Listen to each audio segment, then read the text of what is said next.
Instructions. You will hear a number of different recordings, and you will have to answer questions on what you hear. There will be time for you to read the instructions and questions, and you will have a chance to check your work. All the recordings will be played once only. The test is in 4 sections. Write all of your answers in the listening question booklet. At the end of the real test, you will be given 10 minutes to transfer your answers to an answer sheet. Part 1. First, you have some time to look at questions 1 to 4.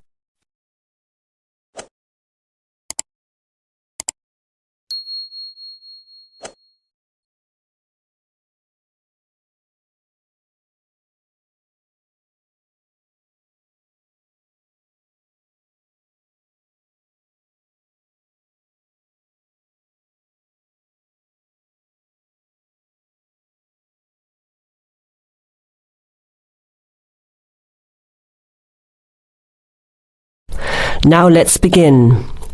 Answer the questions as you listen. You will hear the recording once only. Listen carefully to the conversation and answer questions 1 to 4. OK, who's next, please? I think I am. How can I help you? I just came in on flight 372 from Singapore at 11:30 and my luggage hasn't arrived. I've been waiting at the baggage claim for about half an hour now and everything seems to have come off the plane. The conveyor belt has stopped and all the passengers have gone. So I came here to find out what has happened to my bag. Can I see your ticket, please? Here it is. So you came from Hong Kong today and changed planes in Singapore, right? Yes, the connection in Singapore was a tight one. The plane got in late and I had to rush to get to the next flight. That's the problem right there. There wasn't enough time to get your bags onto the connecting flight. Normally Singapore Airport is very efficient. Now, I need you to fill in these forms. Your name? Jenny Lee. Address? I guess you want my address here. I'm staying with relatives. Just a minute, I'll have to look it up. It looks like 5H3.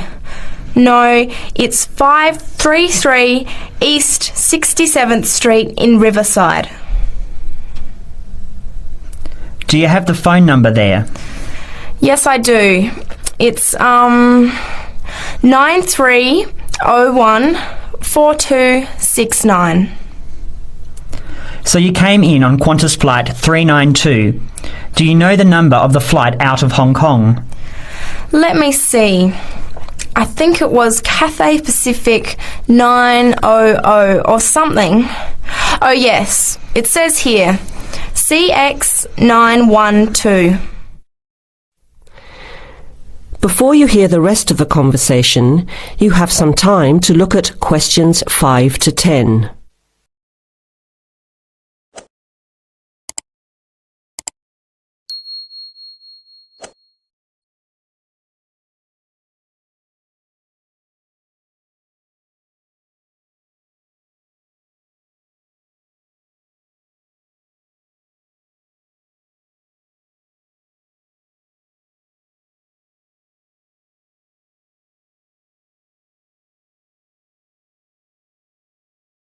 Now listen and answer questions 5 to 10. Right. Now, I need a description of the luggage. How many pieces did you check in? Just one. Can you describe it for me? Here is a picture to help you. Okay. It's a big bag, like this one. Rectangular. Not hard shell, but soft covered. And it has a zipper around the front. Is it black? No, sort of a grey colour. Any identification? Just a tag with my name on it. Any other features? Well, it has wheels and a retractable handle on the end, so you can pull it, as well as the handle in the middle. OK, that's fine. Now, if your bag missed the connection, I'm sure it'll be put on the next flight. I'll email Singapore as soon as I finish here. The next flight comes in at 17:50. That's 10 to 6 this evening. You can pick it up then. 10 to 6? That's too long to wait. Can I get my uncle to pick up the bag on his way home from work? Sorry, you have to be here yourself to clear customs. Of course, I almost forgot. Will the bag come here, to this desk? Yes. You pick it up here, then take it over to the customs area. By the way, don't forget to bring your passport. You will also need to have the key plus your ticket with a baggage claim number on it. Oh, okay. Guess I'll have to come back tomorrow then. It's lucky I packed everything I need for now in my carry-on bag. Yes, that's always a good idea. Be prepared. That is the end of part 1. You now have half a minute to check your answers.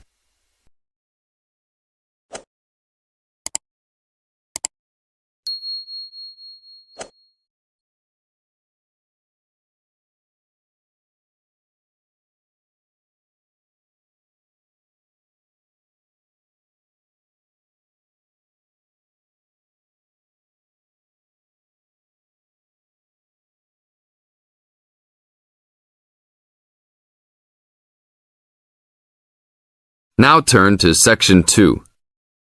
Section 2. You are going to hear an orientation talk. First, you have some time to look at questions 11 to 15.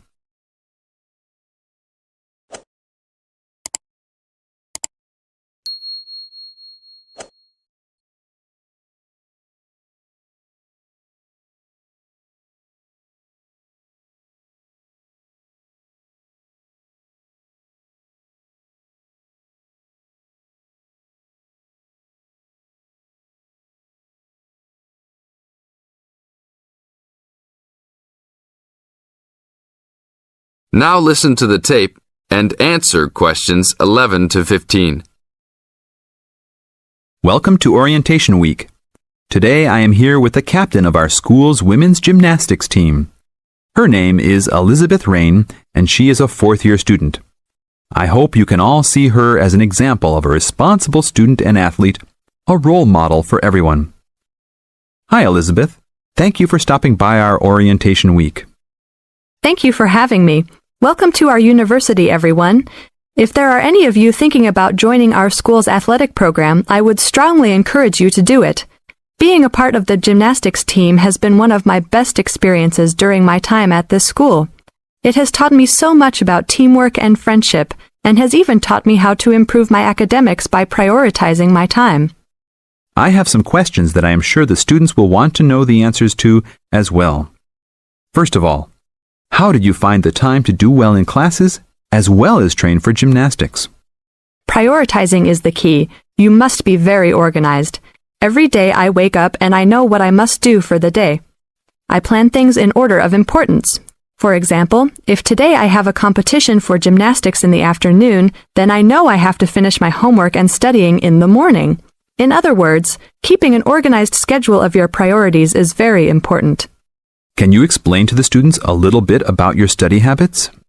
Well, I usually try to take classes that I'm interested in. This way, I have no excuse not to study because I chose the classes out of my own preference. I separate my study time by class. For example, if I have 5 classes for this semester, I will study for 1 class a day from Monday through Friday, and then review for all of them on the weekend.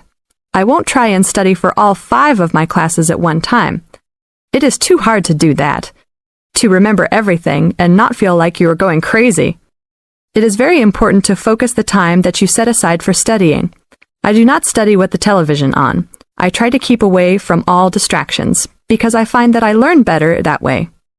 But of course, how each individual will study depends on each person. Now look at questions 16 to 20.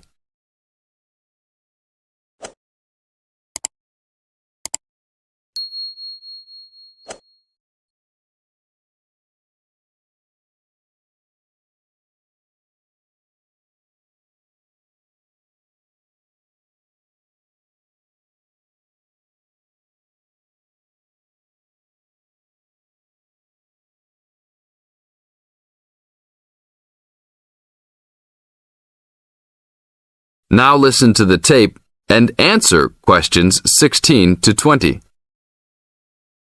That sounds like good advice. Let's talk a little bit about your gymnastics career.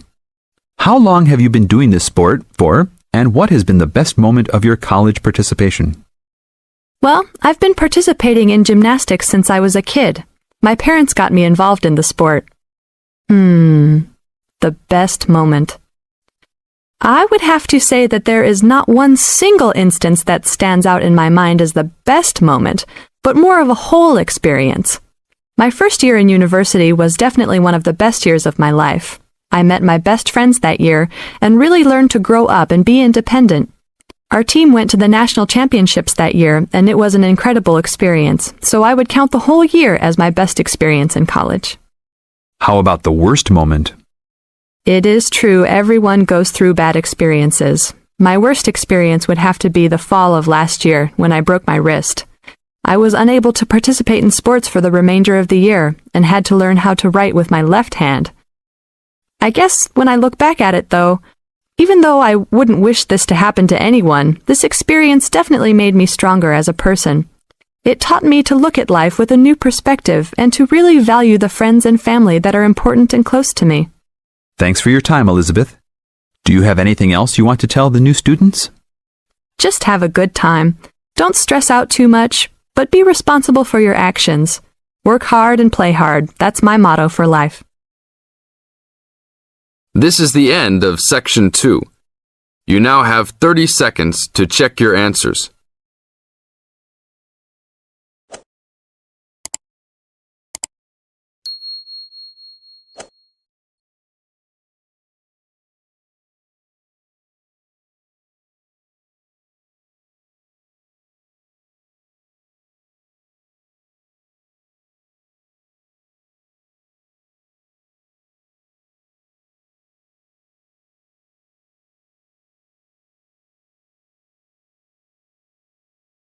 Now turns to Part 3. Part 3. You will hear two undergraduates doing a research methods course. A girl called Leela and a boy called Jake having a seminar with their tutor. Now you have some time to look at questions 21 to 24.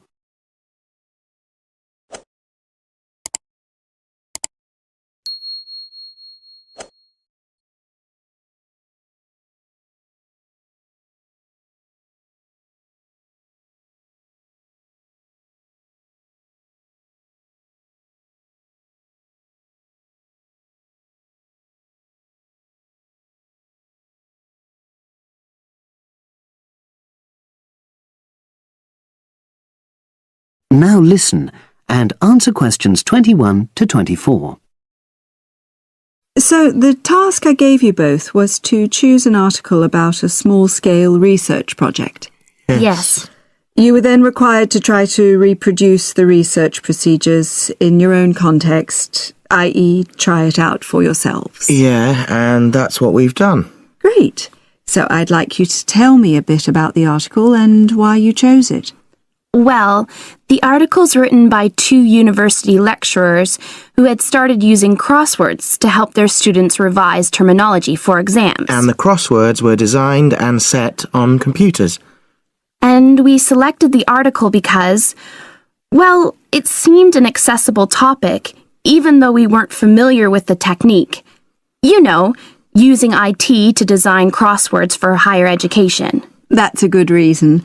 So these lecturers wanted to see how well this innovation was received by their students. Yes. So how did you go about reproducing the research? Well, we drew up a list of terms from one of our own modules and designed a crossword for revising these terms. Then we asked our classmates to try out the crossword and give us feedback, their opinions on how they felt about using the technique. Was it easy to find participants? It wasn't easy at first, but then we convinced them that by taking part in the research, they were actually benefiting themselves by preparing for an exam, which is coming up later this term. And it worked. Good. So how did you find out what the students thought about doing the crosswords? A questionnaire. The original article used a 2-page long questionnaire. There were lots of excellent questions on it, but the whole section on difficulties using IT is now obsolete. Old-fashioned even though it had only been written a couple of years ago. So you designed a shorter version? Yeah. Then we sent it to the 40 students by email and got 28 replies. I was taken aback by the fact that everybody we talked to thought this was a good return. I mean, the responses were well written. You know, people had taken a lot of care, but I was really disappointed with the low numbers. Yes, an important lesson to learn for an apprentice researcher. Yeah. Now you have some time to look at questions 25 to 30.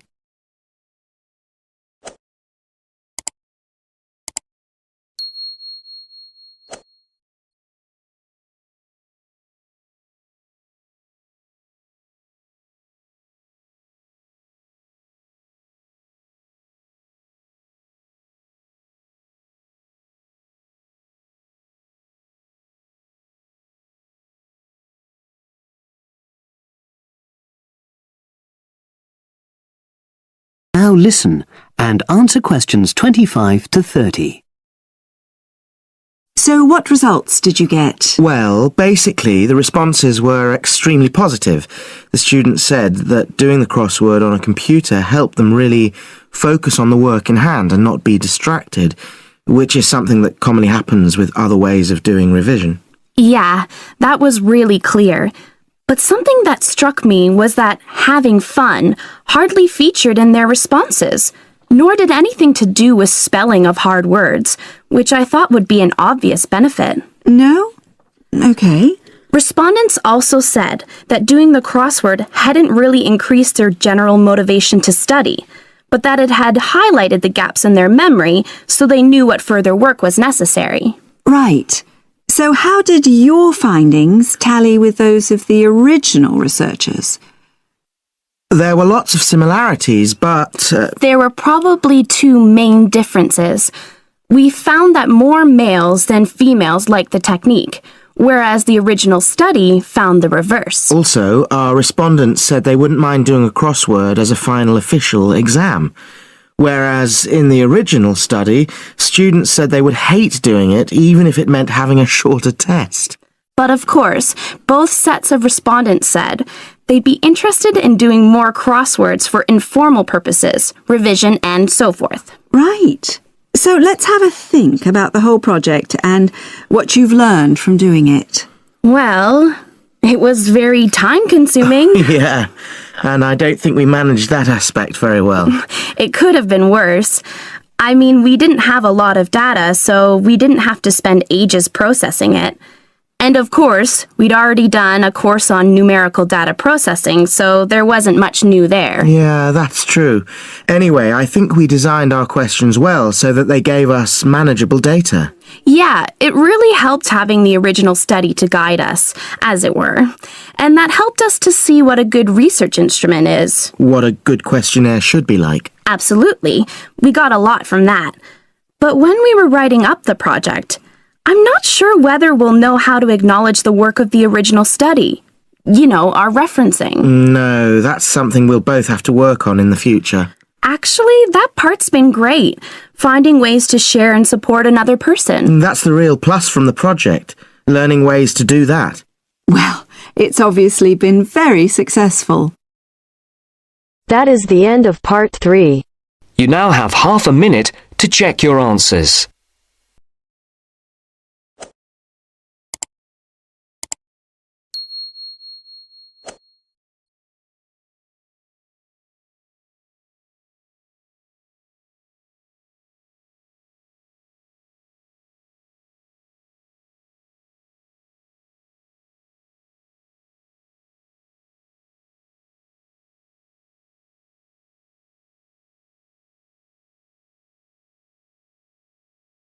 Now turn to Section 4. Section 4. You'll hear a lecturer talking to a group of science students. First, you have some time to look at questions 31 to 34.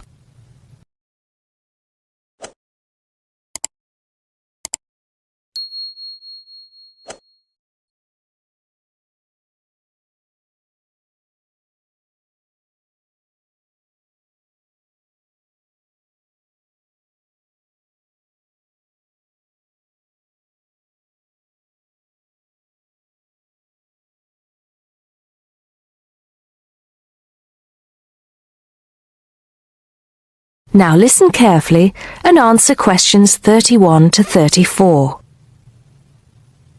Good morning, ladies and gentlemen, and welcome to the science faculty. As you may know, my field of study is neurobiology, so you may be wondering what I have to say to those of you who are studying physics or chemistry or geology, even those of you who intend to become doctors. In fact, what I have to say is aimed especially at those who wish to enter the medical profession, though the main point applies to all of you. And what is my main point? Basically, it is that you shouldn't get stuck in too narrow a specialization. What I mean is, too often doctors and scientists become experts on one small aspect of their subject and neglect the rest. Perhaps you have heard the joke about a doctor being introduced to another doctor as an expert on the nose. "Oh yes," said the other doctor. "Which nostril?" I know that more and more it is necessary to specialize, because when you finish your studies, you have to find a place in the job market. But I do believe that it is damaging both to you personally and to the profession. You may be surprised to know how many physicians in the past were men of wide culture. Many were interested in the humanities, from the arts to literature to philosophy. A surprising number of them, from Rabelais to William Carlos Williams, became poets, novelists, and playwrights. Men of science have written clearly and intelligently about society, psychology, and politics. This tradition is not dead. Today, such eminent scientists as Stephen Jay Gould, Jared Diamond, and Richard Dawkins are well known as popularizers of science while maintaining high standards. But more of them in a minute. I'm not saying that while you are studying anatomy, you should sign up for a course in English literature, but reading a few works of fiction in your own time will show you the human mind, just as your anatomy classes show you the human body. Science faculties and medical schools, it seems to me, now largely ignore this human dimension. Furthermore, the study of medicine, and psychology for that matter, is largely about what has gone wrong with the body and the mind. That is, it mostly deals with the abnormal. Before you hear the rest of the talk, you have some time to look at questions 35 to 40.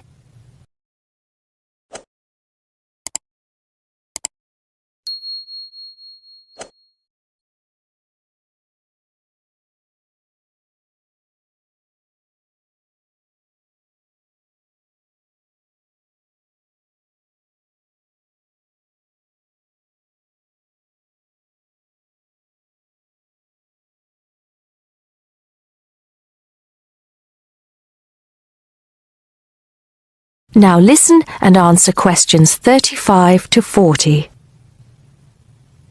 So, to try and correct this situation, if only in a small way, I have come up with some extra reading for you to do. Don't worry, I wouldn't have chosen them if I didn't think they were enjoyable as well as interesting. The first on my list I'm sure you've all heard of, even if you haven't read it. It's Bill Bryson's A Short History of Nearly Everything. Now, don't turn your noses up at it just because it's now officially a school book and is written to entertain as well as inform. In fact, I've found it a very good bedside book. Next come a couple of the writers I mentioned earlier. Any collection of essays by Stephen Jay Gould is worth reading. He writes clearly in a language non-scientists can easily understand.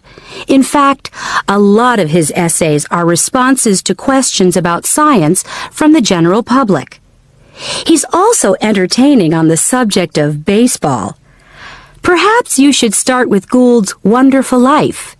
He writes brilliantly about natural history and shows how much imagination and excitement there is in scientific discovery. Then there's Jared Diamond's The Rise and Fall of the Third Chimpanzee, which shows us how close we are to the apes and forces us to look at some of the darker aspects of human nature.